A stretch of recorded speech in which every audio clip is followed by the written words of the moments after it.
नमस्कार, city news के समाचार में आपका स्वागत है। आज गुरुवार दिनांक 31 मई में देखते हैं आज की महानगर की तरोताजा खबरें। कैसे रहा दिन भर के खबरों का हाल, आइए सबसे पहले देखते हैं हेडलाइंस। अमरावती में असरदार रहा भारत बंद, विभिन्न संगठनों ने दिया बंद को समर्थन। अज्ञात वाहन से कुचलकर एक की मौत, MIDC मार्ग पर हुआ हादसा। मानसून पूर्व फुहारों ने दी दस्तक, नियोजित समय से 5 दिन देरी हो सकती है मानसून के आगमन में। आखिर क्या और कैसे होगा 6 जून को? 6 जून के शुक्र पारगमन के घटना का सीधा प्रसारण होगा सिटी न्यूज पर। और जफर के MPDA को एडवाइजरी बोर्ड ने किया मंजूर, जफर सहित और 2 आरोपियों पर भी MPDA लागू। ये थी आज की हेडलाइंस। बुलेटिन में आगे बढ़ने से पहले लेते हैं छोटा सा ब्रेक। न्यूज बुलेटिन के इस भाग के प्रायोजक हैं इस दिन का सबसे सुहाना पल कौन सा है, क्या कहता है घर आ जा। इंडिया बुल्स होम लोन्स, घर आ जाओ।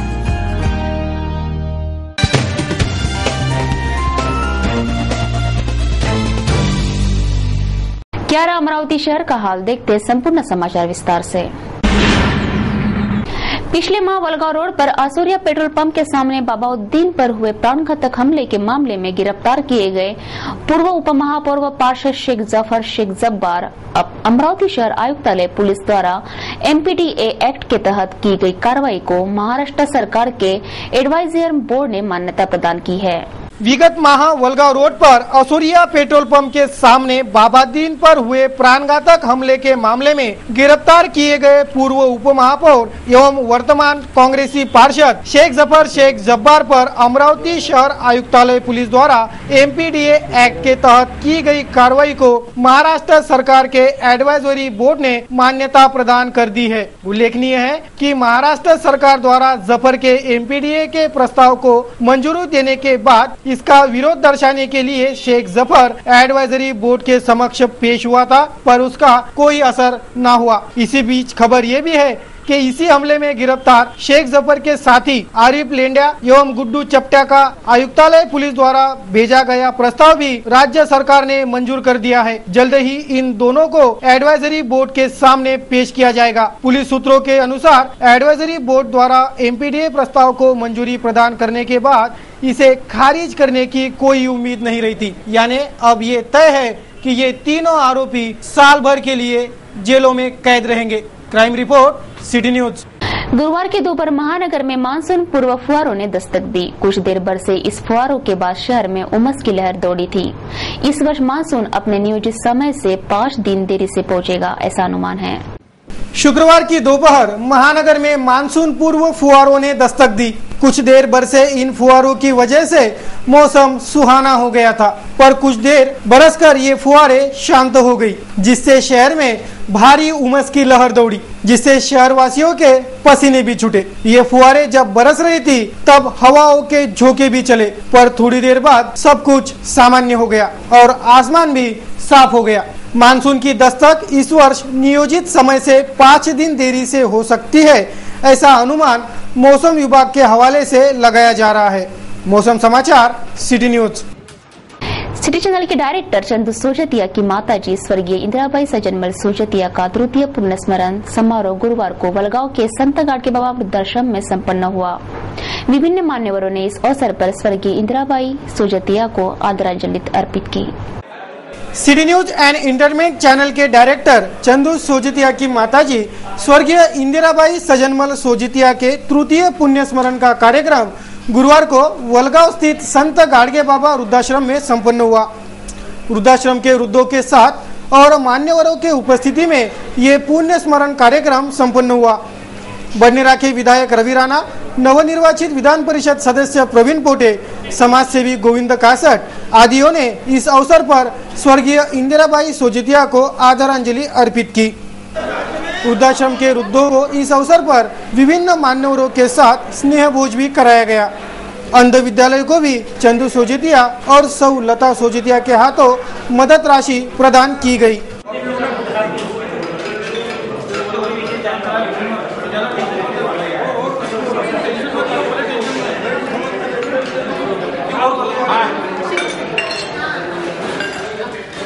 स्वर्गीय माताजी का पुण्य स्मरण कार्यक्रम वृद्धाश्रम में मनाने का ये प्रयास बेहद सराहनीय है, ऐसा मान्यवरों का कहना रहा।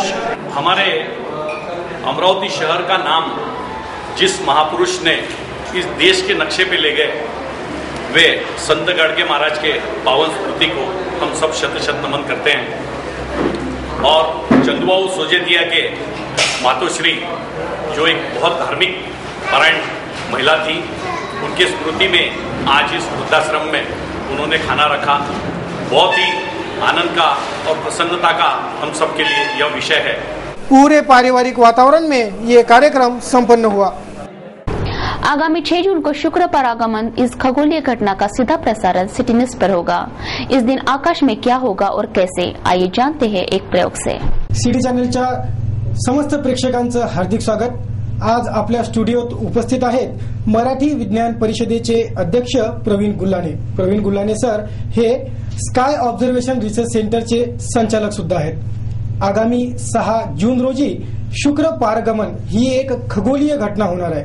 खगोलीय अभ्यासकांसाठी या घटनेचे अत्यंत महत्त्व असते आणि माणसाच्या जीवनात कदाचित केवळ एकदाच ही घटना अनुभवाला आणि प्रत्यक्ष बघायला मिळू शकते। नेमकं त्या दिवशी काय होणार आहे हे प्रवीण गुल्हाने सर आपल्या प्रयोगातून सादरीकरण करणार आहेत आणि आपल्याला सांगायला आम्हाला अतिशय आनंद होतोय की 6 जून रोजी होणाऱ्या या खगोलीय घटनेचं थेट प्रक्षेपण आपण सिटी चॅनलवरून बघू शकणार आहात। आता मी प्रवीण गुल्हाने सरांना विनंती करतो की त्यांनी नेमकं या 6 जून रोजी काय होणार आहे याची वस्तुस्थिती प्रेझेंट करावी।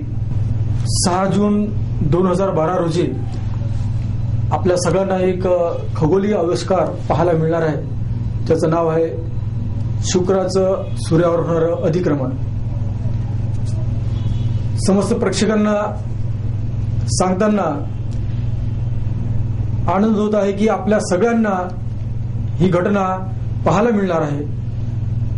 यापूर्वी 18व्या शतकामध्ये अशा प्रकारचं शुक्र अधिक्रमण झालेलं होतं आणि ते झालेल्या शतकामधला एकही व्यक्ती आज या भूतलावर जिवंत नाही। हे अधिक्रमण या शतकातलं असून या जोडगोळीतलं पहिलं अधिक्रमण 2004 मध्ये झालं होतं आणि दुसरं अधिक्रमण आता 6 जून रोजी होत आहे। हे अधिक्रमण झाल्यानंतर या पुढचं अधिक्रमण 105 वर्षानंतर आपल्याला अनुभवायला मिळणार आहे आणि त्यामुळे ही घटना बघितलेला एकही व्यक्ती त्या अधिक्रमणाच्या वेळेला जिवंत राहणार नाही। त्यावरून आपल्याला या अधिक्रमणाचं महत्व किती जास्त आहे हे आपल्या लक्षात येईल।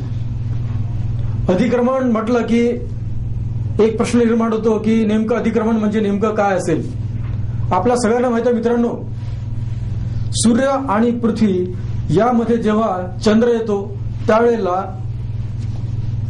सूर्याचा भाग चंद्राच्या बिंबामुळे झाकला जातो, त्याला आपण सूर्यग्रहण असं म्हणतो।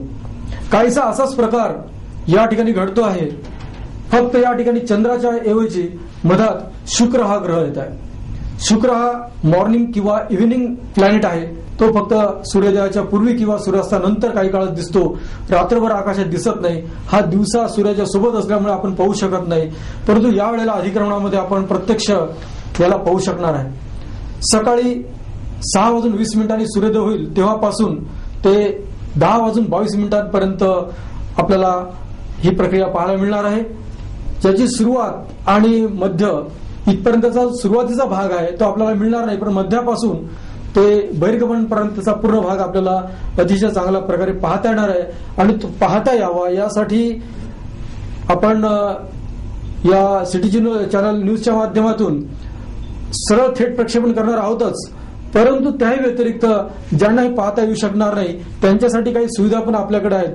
त्यांनी ते प्रयोग आपल्या घरी जर केले तर अतिशय चांगल्या प्रकारे पाहता येईल. फक्त एकच लक्षात ठेवायचं की हे अतिक्रमण सूर्यावर असल्यामुळे सूर्याकडे थेट कधीही पाहायचं नाही. ते जर बघितलं तर आपला रेटिना खराब होण्याची शक्यता आहे. त्याकरता अशा प्रकारचे सोलर गॉगल्स जे सुरक्षित आहेत, सोलर फिल्टर, ते आपल्याला यासाठी वापरायचे आहेत. हे वापरत असताना सूर्याकडे पाहायच्या वेळेस आपल्याला साधारणतः सूर्य उगवल्यानंतर एक 5 ते 7 मिनिटं त्याची प्रकाश किरण आपल्यापर्यंत पोहोचायला 8 मिनिटं वेळ लागतो. तोपर्यंत आपल्याला त्रास होत नाही. त्यावेळेला सरळ जर बघितलं आपण सूर्याकडे तरी चालतं, परंतु त्यानंतर त्याची प्रखरता आपल्याला जास्त जाणवेल. त्यावेळेस आपल्याला हे फिल्टर आपल्या डोळ्यावर सरळ ठेवायचं आहे, खाली बघायचं आहे आणि नंतर हळूच सूर्याकडे बघायचं आहे. आणि अशा प्रकारे याच्यातून तुम्हाला पाहताना साधारणतः 1 ते 1.5 मिनिटापर्यंत आपण पाहू शकता. त्यानंतर मात्र आपल्याला पुन्हा खाली बघायचं आणि नंतरच फिल्टर बाजूला करायचं आहे. वेल्डिंगची काच किंवा निगेटिव्ह फिल्म्स अशा प्रकारच्या प्रयोगांचा या ठिकाणी वापर करायचा नाही, कारण डोळे खराब होण्याची दाट शक्यता आहे. त्यामुळे सोलर फिल्टरचाच वापर करावा. यातून सूर्याच्या बिंबावर एक छोटासा टिपका उत्तर पूर्व बाजूने आपल्याला उजवीकडे सरकताना दिसेल. आणि हा पाहण्यासाठी आपल्याला एक आणखीन प्रयोग घरी करता येईल. तो पण तुम्हाला या ठिकाणी रोहित कोठडे करून दाखवणार आहे. पण तत्पूर्वी जर आपल्याकडे दुर्बीण असेल तर काय करायचं ते मी तुम्हाला सांगतो. हा एक साधा टेलिस्कोप आहे. यामध्ये एक समोर भिंग आहे, एक पाठीमागे भिंग आहे. एक पृष्ठाचा तुकडा घेऊन त्याला गोल कट करून याला या दुर्बिणीच्या समोरच्या बाजूला असा बसवायचा आहे आणि एक दुसरा पृष्ठ घेऊन पांढरा व्हाईट पेपर घेऊन तो याच्या पाठीमागच्या बाजूला ठेवायचा आहे. दुर्बिणीचा भाग हा सूर्याकडे असला पाहिजे. सूर्याची प्रकाश किरण सरळ यातून थेट पडतील आणि या बाजूने त्याची इमेज आपल्याला या पृष्ठावर पाहायला मिळेल. ही जर एक विशिष्ट अंतरावर आपण सेट केली तर यावर तुम्हाला एक सूर्याचा पूर्ण गोल आणि त्यावर जाणारा शुक्र अतिशय स्पष्ट पाहता येईल. फक्त एक लक्षात ठेवायचं, यातून सरळ आपण सूर्याकडे बघू शकत नाही. जर बघितलं तर आपला डोळा निकामी होऊ शकतो. अशा प्रकारे हा प्रयोग करावा. या पृष्ठामुळे याच्यावर अंधार येईल आणि अंधारामध्ये आपल्याला अतिशय चांगल्या प्रकारे हे दृश्य पाहता येईल. त्याला पाहण्यासाठी तुम्हाला थोडीशी सवय करावी लागेल. सवयीसाठी तुम्हाला शुक्र कुठे आहे हे शोधावं लागेल, पाहावं लागेल. एकदा शुक्र तुम्हाला दिसला सायंकाळचा तर तुम्हाला अतिशय सोप्या पद्धतीने अशा प्रकारचा एक डी घेऊन त्याच्यावर मी एक दोरा बांधलेला आहे आणि खाली एक वजन लावलेला आहे आणि वरच्या बाजूला एक स्ट्रॉ बसवलेला आहे. हा स्ट्रॉ ज्या बाजूला पश्चिमेकडे सूर्य मावळतो त्यानंतर लगेच शुक्र येतो, त्या शुक्राला या स्ट्रॉच्या छिद्रामधून पाहायचा आहे. बघताना तुम्हाला याचा जो दोरा आहे तो एका विशिष्ट मीटरवर कोणावर कुठेतरी तुम्हाला दिसेल, तो बघायचा आहे आणि तो बघितल्यानंतर त्याचा कोन किती तयार होतो तो लक्षात ठेवायचा आहे किंवा नोट करून घ्यायचा आहे आणि असं रोज आजपासून ते 5 तारखेपर्यंत करायचं आहे. त्यामुळे तुम्हाला शुक्राची निश्चित जागा दिवसाची कुठे असेल, किती कोणावर असेल ते आपल्याला कळेल. त्यामुळे दुर्बिणीतून पाहताना, दुर्बीण सेट करताना तुम्हाला ते सोयीस्कर. आपल्याला अभ्यासच करायचा असेल तर अशा प्रकारचा एक ग्राफ पेपर घेऊन त्याच्यावर एक वर्तुळ असं आपल्याला काढता येईल आणि त्याच्या नोंदी ठेवण्यासाठी अशा प्रकारचा एक कागद आपल्याला तयार करता येईल. आणि सूर्याची प्रतिमा या गोल जागेत घेऊन ज्या ठिकाणावरून शुक्राचं अधिक्रमण आपल्याला पाहायला मिळणार आहे त्या जागेवर, त्याच्या मार्गावर आपण या ठिकाणी खुणा करू शकतो आणि त्याचा नोंद आपण आपल्याकडे ठेवू शकतो. असा हा शुक्र जो आपल्याला भर दिवसा सूर्याच्या बिंबावरून जाताना दिसणार आहे, तो त्याची सुरुवात ही अमेरिकेकडच्या देशांमधून होणार आहे. त्यांना त्याचा सुरुवात आणि स्पर्श पाहायला मिळणार आहे जो आपल्याला मिळणार नाही आणि शेवट त्याचा आपल्याला आपल्या भारतातून पाहायला मिळेल, परंतु त्याची सुरुवात आपल्याला मिळणार नाही, तर त्यांना शेवट पाहायला मिळणार नाही. अशी ही खगोलीय घटना असून या खगोलीय घटनेबद्दल अनेकांमध्ये भ्रम आहेत. त्यापैकी एक की त्या दिवशी सूर्य हा उशिरा उगवणार आहे असं ऐकण्यात आलेलं आहे, परंतु सूर्य हा त्याच्या जागेवर आहे आणि अशा प्रकारे सुतराम शक्यता नाही. सूर्य आपल्या वेळेवरच उगवणार आहे.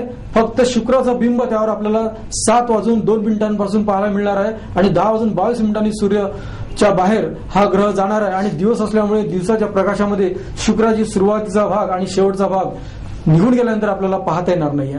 त्यामुळं कसल्या प्रकारची अंधश्रद्धा न बाळगता सगळ्यांनी हा आविष्कार जरूर जरूर जरूर पाहावा, कारण ही घटना आपल्याला पुन्हा कधीही पाहायला मिळणार नाही.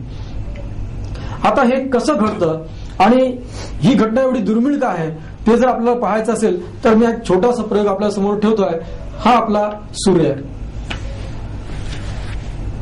या सूर्याच्या पासून पृथ्वी ही 4थ्या क्रमांकावर आहे, मध्यात 3ऱ्या क्रमांकावर आहे. यामध्ये 2 ग्रह येतात, एक बुध आणि एक शुक्र.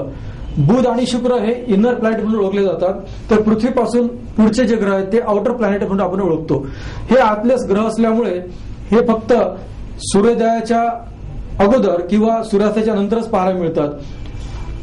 आता या घटनेमध्ये लक्षात असं घ्यायचं, ही जी पृथ्वी आहे ही सूर्याच्या भोवती इलिप्टिकल रोटेशन मध्ये गोलाकार फिरते, परंतु हा शुक्र जो आहे तो या इलिप्टिकल अँगलला 3.5 अंशाच्या कोनाने असा फिरतोय. आणि त्यामुळे जेव्हा फिरत फिरत हे एका रेषेत येतात त्यावेळेला आपल्याला आपल्या दृष्टिकोनातून हे तिन्ही ग्रह जरी एका रेषेत वाटत असले तरी प्रत्यक्षात याच्यामध्ये फरक असून हा पृथ्वीच्या आणि सूर्याच्या थोडा वर किंवा कधी थोडा खाली असा जात असतो.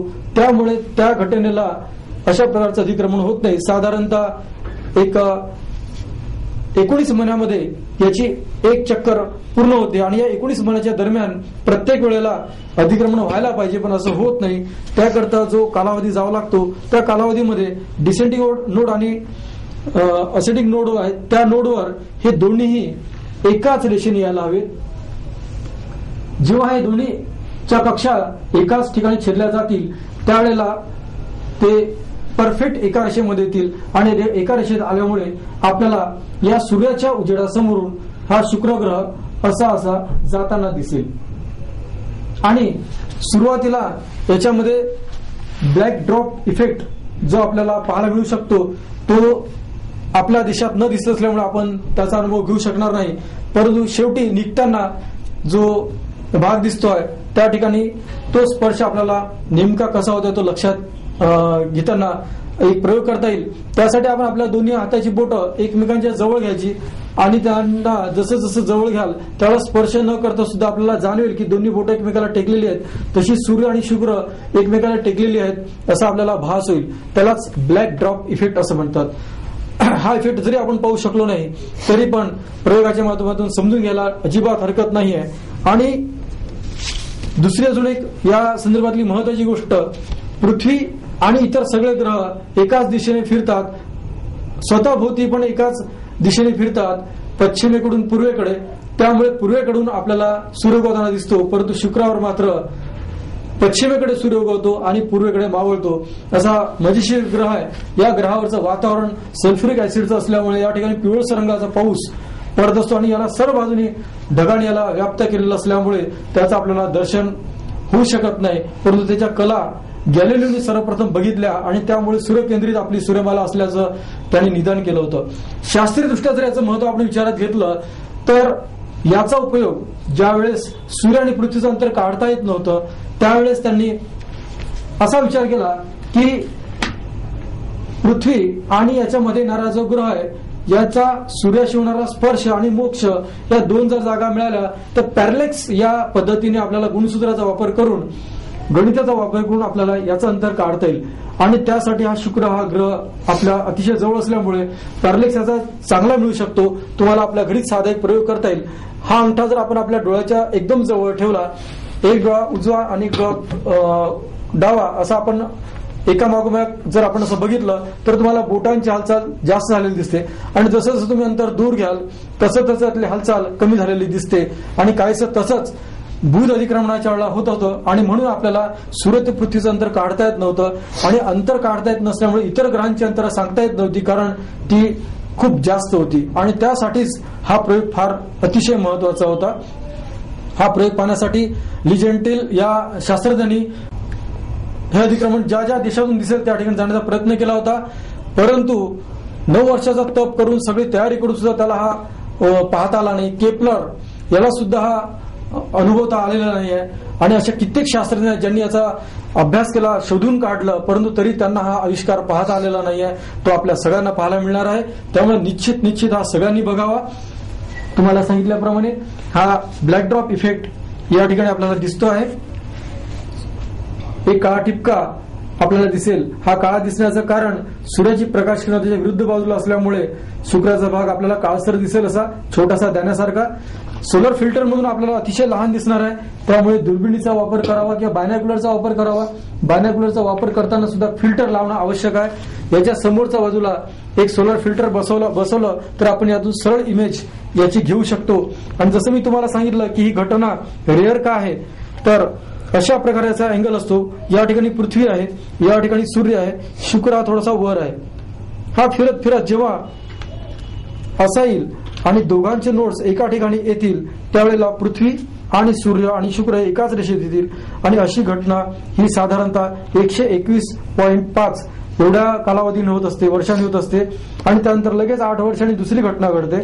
अशा त्या 8 वर्षामध्ये याची एक चक्र या ठिकाणी पूर्ण झाले असते, दुसऱ्या नोडवर आलेला असतो आणि त्याच्यानंतरचे पुन्हा त्याचं चक्र सुरू होतं. ते साधारणतः 105 आणि 121 आणि अर्ध वर्ष अशा या साखळीमध्ये हे अधिक्रमण घडत असतं. आणि त्यामुळे आपण सगळ्यांनी हा आविष्कार जरूर पाहावा. महानगर के MIDC मार्ग पर विगत रात हुए सड़क दुर्घटना में एक 47 वर्षीय व्यक्ति की घटनास्थल पर दर्दनाक मौत हो गई. मृतक अशोक रोड़े खाना खाकर इस मार्ग पर टहल रहा था, तब यह हादसा हुआ. महानगर के गणपति नगर निवासी 47 वर्षीय गणेश रोड़े नामक व्यक्ति की विगत रात हुए एक सड़क हादसे में घटनास्थल ही दर्दनाक मौत हो गई. बुधवार की देर रात MIDC मार्ग पर यह हादसा हुआ. प्राप्त जानकारी अनुसार बुधवार को खाना खाकर गणेश रोड़े MIDC मार्ग पर नित्य क्रमानुसार टहल रहा था कि अचानक इसी मार्ग पर दौड़ रहे एक अज्ञात वाहन ने उसे कुचल डाला. सिर कुचले जाने से गणेश की घटनास्थल ही दर्दनाक मौत हो गई. हादसे के घटना की जानकारी पाकर पहुंचे पुलिस ने आकस्मिक मौत की नोंद कर आगे जांच शुरू कर दी है. नवनियुक्त MLC प्रवीण पोटे पर विजय शुभकामनाओं की बौछार होना बदस्तूर जारी है. गुरुवार को भी एक समारोह में विभिन्न संगठनों ने प्रवीण पोटे का सम्मान किया. महाराष्ट्र विधान परिषद के अमरावती स्थानीय निकाय मतदार संघ से विजयी हुए नवनिर्वाचित विधायक प्रवीण पोटे पर विजयी शुभकामनाओं की बौछार जारी है. गुरुवार को संपन्न हुए एक समारोह में प्रवीण पोटे को विभिन्न संगठनों ने सम्मानित किया.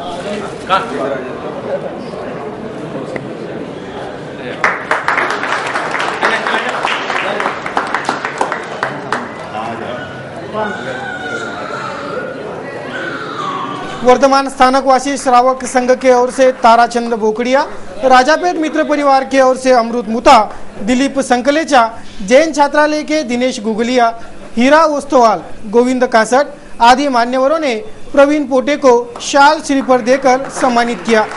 सिटी चैनल के प्रबंध संपादक चंदू सोजितिया, UCN के अमीन भाई, श्याम संकट, नासिर जमाल उर्फ कन्नूभाई आदि मान्यवर इस स्वागत समारोह में प्रमुखता से उपस्थित थे. बढ़ते महंगाई की आग में घी डालने का कार्य करते सरकार ने पेट्रोल के दरों में भारी बढ़ोतरी की. इस दर वृद्धि के खिलाफ भाजपा, शिवसेना और वामपंथियों के भारत बंद का ऐलान महानगरी में असरदार रहा. विभिन्न संगठनों ने और व्यापारियों ने इस बंद को समर्थन दिया था. कुछ व्यापारी उनके व्यापार के लालसा में दुकानें खोलकर बैठे थे, जिस पर भड़के आंदोलनकारियों ने हिदायत देने के बावजूद भी ये दुकानें बंद नहीं की गई तो भाजपाई दबाव तंत्र से दुकानें बंद कराते देखे गए. पेट्रोल की कीमत में लगभग 7.5 रुपए प्रति लीटर की अभूतपूर्व वृद्धि के विरोध में भाजपा, विपक्षी, राजग, वाम दलों और व्यापारी संगठनों ने गुरुवार को भारत बंद सफल किया. ये राष्ट्रवादी बंद का आह्वान तमाम विपक्षी दलों द्वारा किया गया था, जो असरदार साबित हुआ. महानगरी में भी इस भारत बंद को उत्स्फूर्त प्रतिसाद मिला. पेट्रोल मूल्य वृद्धि के खिलाफ जाहिर नाराजी व्यक्त कर बंद में तमाम व्यापारियों ने और नागरिकों ने समर्थन दिया. महानगरी के जो दुकानें बंद नहीं हुई थी उन्हें भाजपाइयों ने दबाव तंत्र अपनाकर बंद कराया था. इस दौरान भाजपाई और दुकानदारों के बीच अच्छी खासी झड़प भी हुई. इस हाथापाई के बाद दम के पुलिस ने माहौल शांत कराया और व्यापारियों को समझाया आंदोलनकारी जो आंदोलन का मार्ग चुन चुके हैं वे तमाम देशवासियों के हित के लिए है। सरकार पर दबाव बनाने के लिए देशवासियों की एकजुटता दिखना बेहद जरूरी है और देशवासी एकजुट नहीं होंगे तो विपक्ष भी कुछ ना कर सकेगा। जिसके बाद ये माहौल शांत हुआ। भाजपा के पदाधिकारियों ने सिटी चॅनल को बताया और पेट्रोलमध्ये जी दरबार झाली त्या दरबारच्या विरोधामध्ये एनडीएने जो बंद केला तो अमरावती शहरामध्ये उत्स्फूर्तपणे बंद झाला। सर्वसामान्य नागरिकांमध्ये प्रचंड रोष या काँग्रेस आणि राष्ट्रवादी सरकारच्या विरोधामध्ये आहे, संपवाच्या विरोधात आहे। मनमोहन सिंग, सोनिया गांधी यांचा तीव्र शब्दामध्ये या ठिकाणच्या जनतेने धिक्कार केला, निषेध केला आणि जोपर्यंत ही दरवाढ मागे घेणार नाही तोपर्यंत हे आंदोलन असंच तीव्रपणे चालू राहणार आहे आणि आम्ही या दरवाढीचा तीव्र शब्दात निषेध करतो। कि इस बंद को महानगर वासियों ने उत्स्फूर्त प्रतिसाद देकर सरकार के प्रति अपनी निषेध भावना जाहिर की है। कम्युनिस्ट संगठन भी इस भारत बंद के समर्थन में उतर आए थे। कम्युनिस्ट पार्टी ने भव्य जुलूस मोर्चे से सरकार के नीतियों का निषेध जताया। महानगर के राजकमल चौराहे पर कम्युनिस्ट संगठन ने निषेध आंदोलन भी KIA. Bharatiya Janata party, Shiv Sena, communist ऐसे संयुक्त आंदोलनकारियों ने इस भारत बंद के आह्वान को महानगर में असरदार साबित किया। संसद के बजट सत्र की समाप्ति के तुरंत बाद पेट्रोल की कीमत में वृद्धि को कमरतोड़ महंगाई से त्रस्त जनता के साथ क्रूर मजाक बताते इन तमाम आंदोलनकारियों ने ऐसी मांग की कि ये सरकार पेट्रोल की दरों में हुई बढ़ोतरी वापस ले। इस हड़ताल से पूरे महानगर के व्यापार पर भी अच्छा खासा असर देखा गया। तो महानगर वासियों ने आंदोलनकारियों के बंद को समर्थन देकर सरकार विरोधी तो महानगर वासियों ने भी इस बंद को उत्स्फूर्त प्रतिसाद देकर अपना निषेध व्यक्त किया। महानगर समाचार, सिटी न्यूज।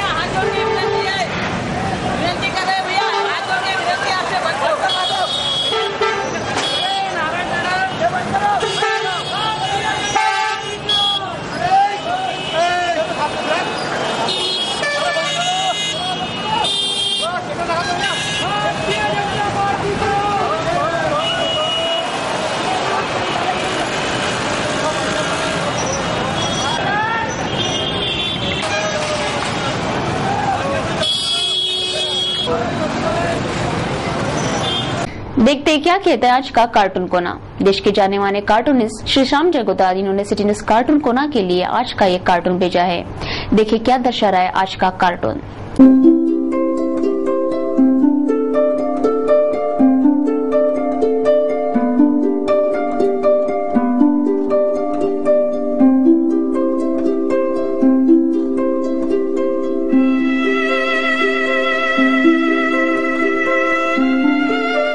कैसा रहा दिन भर के मौसम का हाल, एक नजर मौसम की खबरों पर।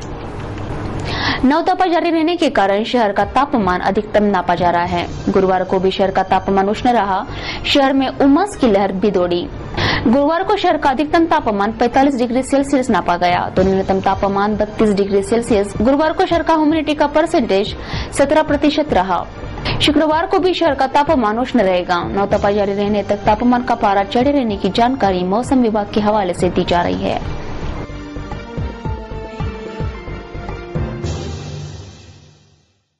आज का सुविचार कहता है, यदि आप अपना दिल ईश्वर को दे दे तो आप कभी दिल शिकस्त नाउम्मीद नहीं होगे। सिटी न्यूज के इस बुलेटिन में बस इतना ही। जाते जाते नजर डालते हैं आज की हेडलाइंस पर। अमरावती में असरदार रहा भारत बंद, विभिन्न संगठनों ने दिया बंद को समर्थन। अज्ञात वाहन से कुचलकर एक की मौत, एमआईडीसी मार्ग पर हुआ हादसा।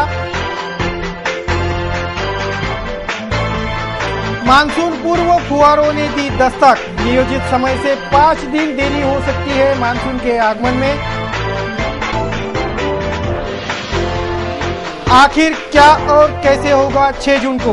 6 जून के शुक्र पारगमन के घटना का सीधा प्रसारण होगा सिटी न्यूज पर। और जफर के एनपीडीए को एडवाइजरी बोर्ड ने किया मंजूर। जफर सहित और 2 आरोपियों पर भी एनपीडीए लागू।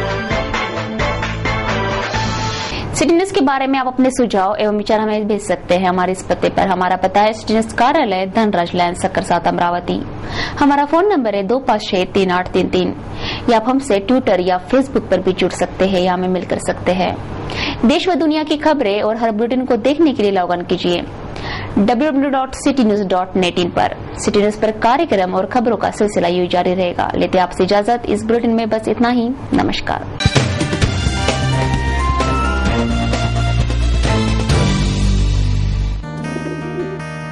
दिवसाचा हा सर्वात सुखाचा क्षण कोणता आहे अन सांगे काय खरी यारा इंडिया बुल्स होम लोन्स,